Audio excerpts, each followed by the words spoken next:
This bus driver training video covers part 1 of a 3-part video series based on our school bus emergency plan.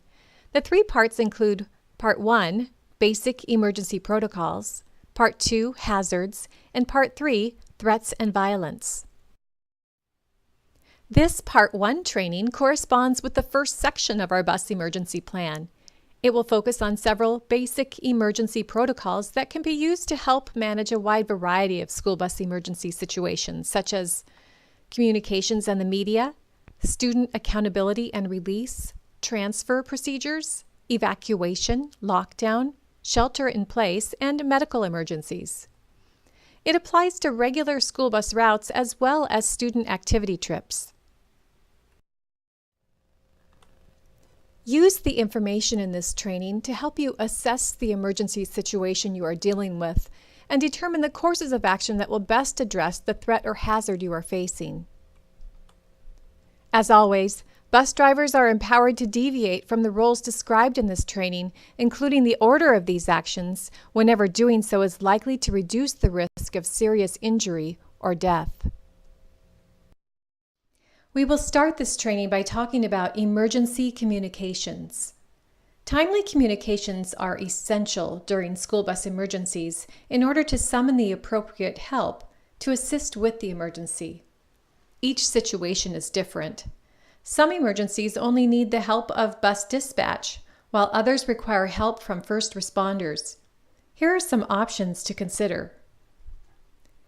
During regular business hours, using the bus radio to contact bus dispatch may be your quickest option. The radio is at hand and can easily be accessed even while you are driving. Bus dispatch can quickly call 911 on your behalf if that is needed. However, if the emergency situation warrants it, bus drivers can bypass this step and call 911 directly. Keep in mind that in some emergency situations, getting first responders activated rapidly is essential. And in certain medical emergencies, the 911 dispatcher may need to speak directly with the bus driver. If you are driving for an activity trip during non-business hours, when bus dispatch is not readily available, using a cell phone may be your only option. You might consider if it is feasible to stop and retrieve a personal cell phone if one is available. You may also ask a passenger to make a 911 call or to let you use their phone. Refer to the emergency phone list in the back of the bus emergency plan or in the driver's compartment for after-hours bus dispatch contact numbers. Type 20 activity bus drivers will need to contact their school administrator in addition to 911 when necessary for all bus emergencies. If you were approached by the media about a school bus emergency, follow these procedures. Do not talk to any member of the media unless requested to do so by the Lincoln County School District Superintendent or by the Mid-Columbia Bus Company manager. Do not allow the media to interview students under your supervision. If approached by the media, say, "A company spokesperson will be commenting on the situation." Refer all media inquiries to the Lincoln County School District Superintendent's Office at 541-265-4403 or to the bus company manager at 541-336-5101. The superintendent's office will designate a spokesperson for the emergency who will give regular updates to the media as needed. The spokesperson will only release information approved by the law enforcement and/or fire incident commander in instances when they are involved. Remember that students have legal privacy rights, and bus drivers should not discuss medical or other concerns of a student with any unauthorized person. Now let's talk about student accountability and release procedures. In an emergency situation that prevents a normal bus drop-off procedure, such as a bus evacuation, a medical emergency, crash, mechanical failure, or a lockdown situation, you are responsible to account for all students, to supervise all students, and to follow procedures for the appropriate release of students. Accounting for and supervising students is easiest if you are able to keep passengers on the bus. If you have to evacuate the bus for safety reasons, determine how to corral passengers and keep them together. Consider assigning student leaders or a buddy system to assist with accountability. Pick an area outside of the bus and tell your students that is where they must stay. Okay, everyone, we need to stay by that big oak tree. This is a time that anxious family members may try to intervene and come to their child's rescue. Do not release students at the scene and do not allow students to leave, including older students. It is important to follow the procedures presented in this training to help prevent students from being released to people not authorized to pick them up. The school keeps a list of who is authorized by law to retrieve individual students in emergency situations. If parents come to the scene and try to pick up their child, explain the school protocol. If the situation warrants it, consider asking for the parents' help in comforting the children and corralling them. By giving the parents something to do, it may make them feel like a part of the solution and not a part of the problem. Depending on the emergency situation, another bus may come to take students back to their school of origin for proper release to parents or guardians, or students may be transported by bus directly home. In other situations, students may be brought to the nearest designated shelter school. Bus dispatch will work with you to determine the best course of action. If you are in an emergency situation which prevents a normal bus drop-off, follow these procedures in order to account for, supervise, and release your students. Call bus dispatch to inform them of the situation. Keep students on the bus unless you need to get them off for safety reasons. If off the bus, keep students together. Take steps to supervise them and keep them from wandering off.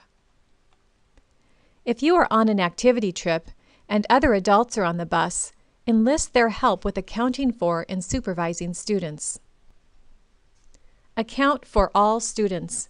Make a written list in seating chart format of all students. Do not release students to neighbors, parents, or other family members, and do not allow them to leave the scene or walk home. Call bus dispatch for guidance if a parent insists on taking their child. Continue supervising students, working to keep students calm. Prepare students for a possible transfer to another bus. Follow transfer procedures. Now let's talk about the transfer procedure. In certain emergency situations, you may be required to transfer students from your bus to another bus in order to complete a route or get students to school or to a reunification site. Situations that could potentially require transferring students from one bus to another include, but are not limited to, mechanical failures, vehicle crashes, students on the wrong bus, or suspicious objects or bombs. If you are in a situation which requires a bus transfer, follow these procedures. If possible, stop the bus in a safe location and attempt to leave sufficient room for the transfer bus to park in front of your bus. Secure the bus, shut off the motor, set the brake, and remove the keys. Activate four-way flashers if required. If you are unable to get the bus off the road, the transfer bus should pull up behind you and activate their child's safety lights until the transfer is complete. Notify bus dispatch and provide them with your exact location and the direction of travel. Make the decision to evacuate or keep the students on the bus. If it appears safe to do so, keep your students on the bus unless you need to evacuate for safety reasons. If you choose to evacuate, follow evacuation procedures. When the transfer bus arrives, tell students they are required to move to that bus in a single file and orderly manner.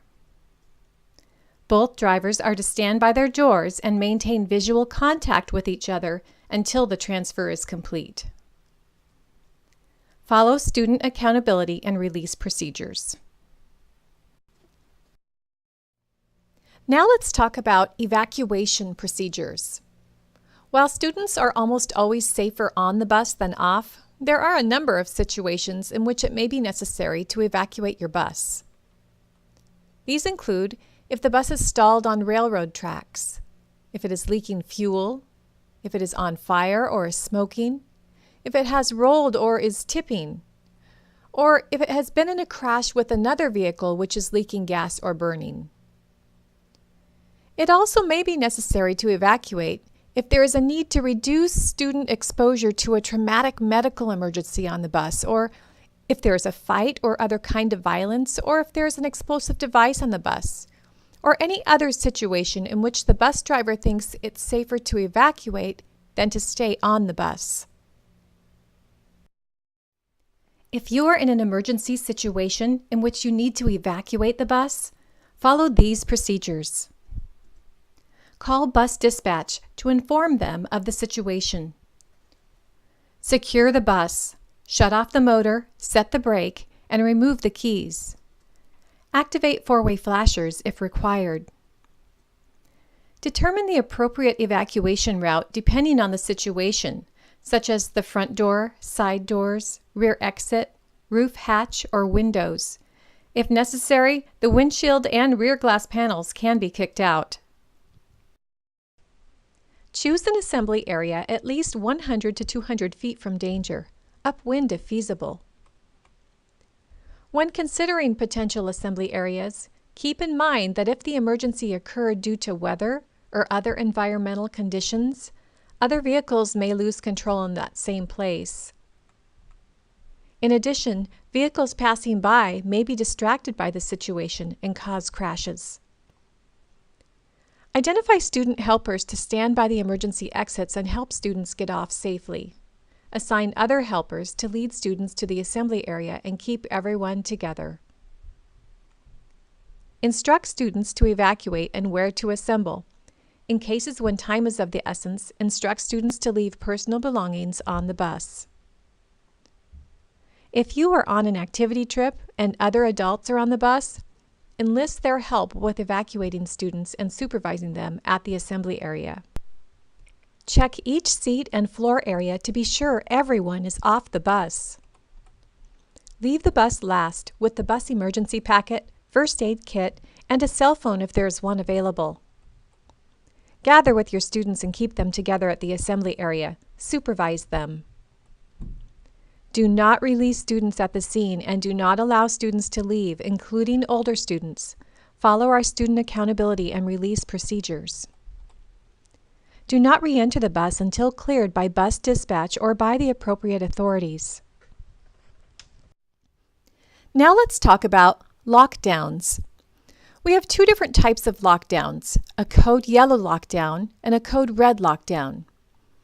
Our students are very familiar with these terms since they practice them in school regularly. Let's start by looking at how a code yellow lockdown might be applied on the school bus. A code yellow lockdown is a low-level type of lockdown that is used when you need to temporarily secure students on the bus due to an emergency situation. It may be used when a school is in a lockdown and you need to either divert your route away from the school or stage somewhere else temporarily. A code yellow lockdown can also be used if there is an emergency situation in which it is safer to keep students on the bus than to evacuate, such as if there is a missing student, in some kinds of medical emergencies, during certain types of crashes or mechanical problems, if you come upon a landslide, blocked road, or traffic jam, or during a weather-related emergency which requires sheltering on the bus. If you need to implement a code yellow lockdown to temporarily secure students in your bus, follow these procedures. Call bus dispatch for guidance. Either continue modify your route, or find a safe place to temporarily stage or park. Inform students of the plan to stay on the bus for an extended period of time. Reassure students by giving clear instructions in a firm, calming voice.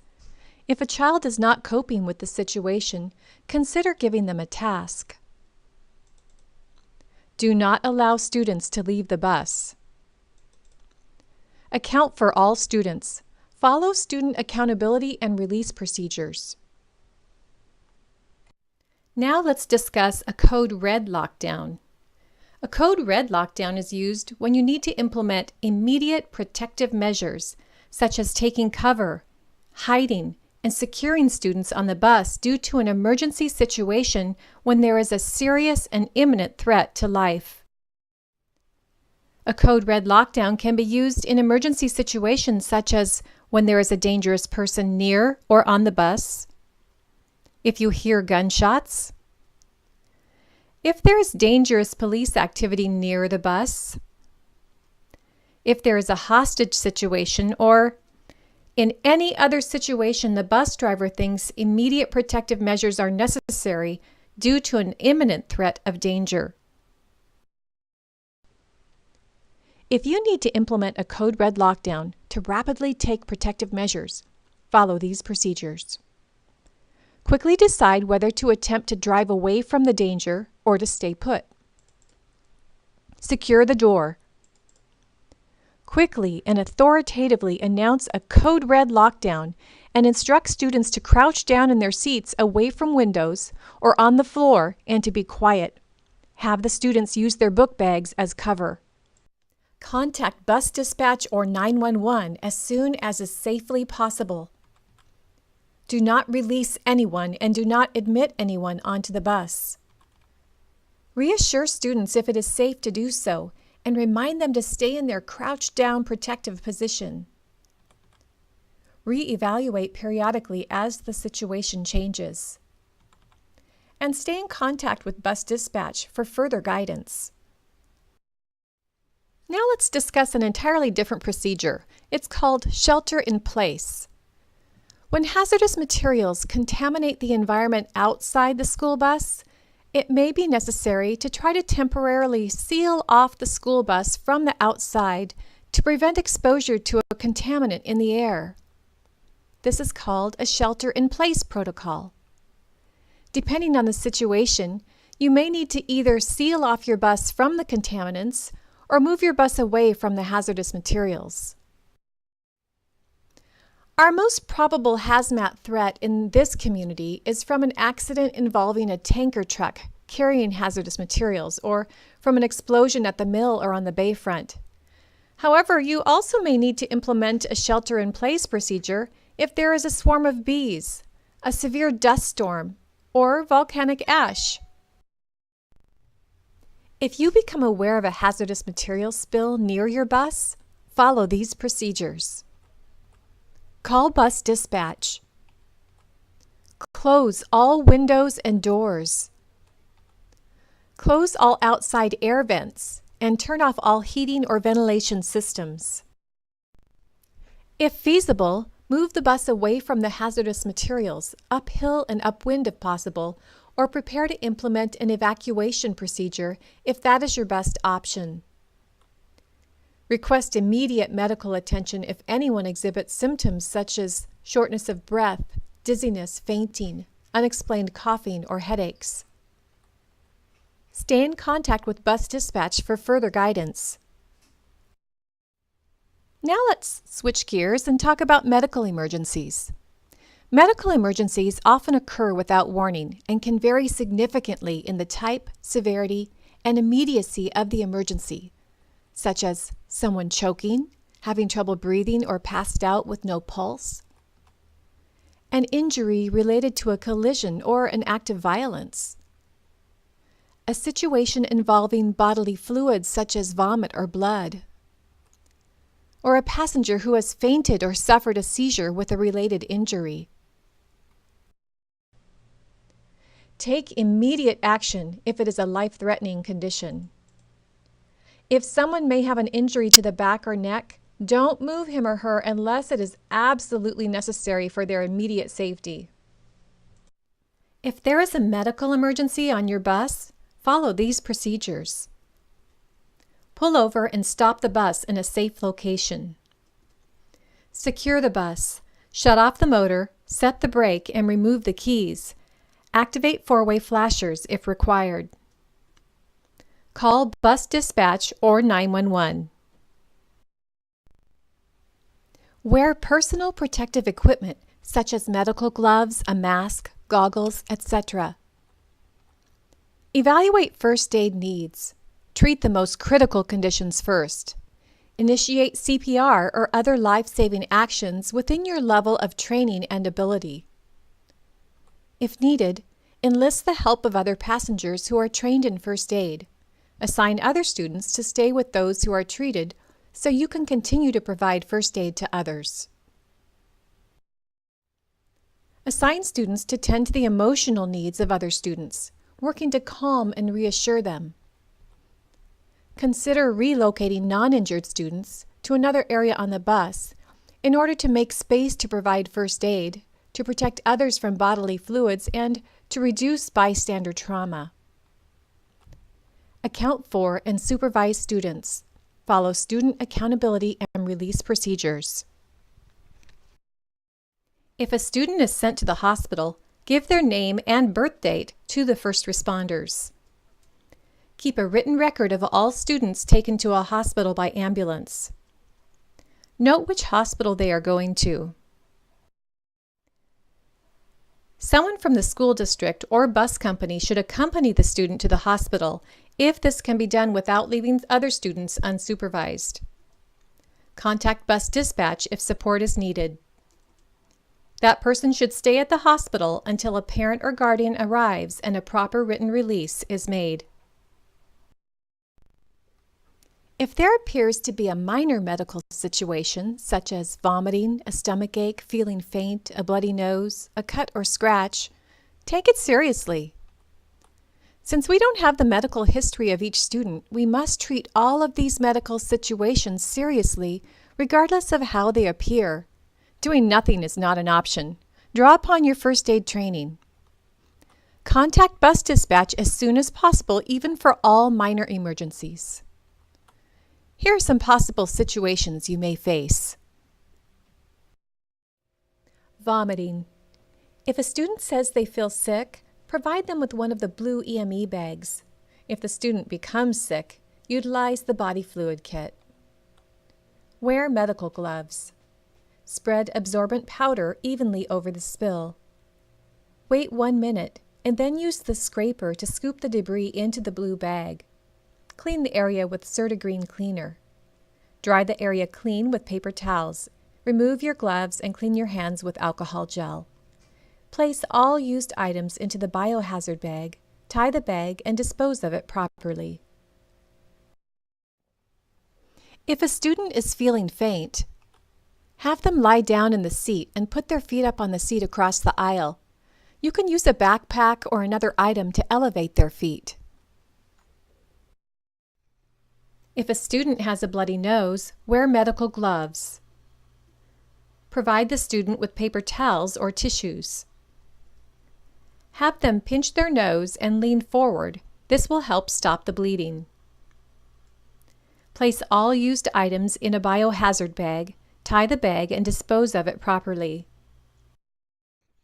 If a student has a cut or scratch, wear medical gloves. Wipe the excess blood from the wound. Cover it with a bandage. Place all used items in the biohazard bag, tie the bag, and dispose of it properly. As with all emergencies, remember to take extra precaution to protect yourself and your passengers. Err on the side of caution. Safety is always a priority. That wraps up this Part 1 training on the first section of our school bus emergency plan, which covers basic emergency protocols, such as emergency communications and the media, student accountability and release, transfer procedures, evacuation, lockdown, shelter in place, and medical emergencies. If you have any questions about these procedures, please contact your bus manager for clarification. Thank you.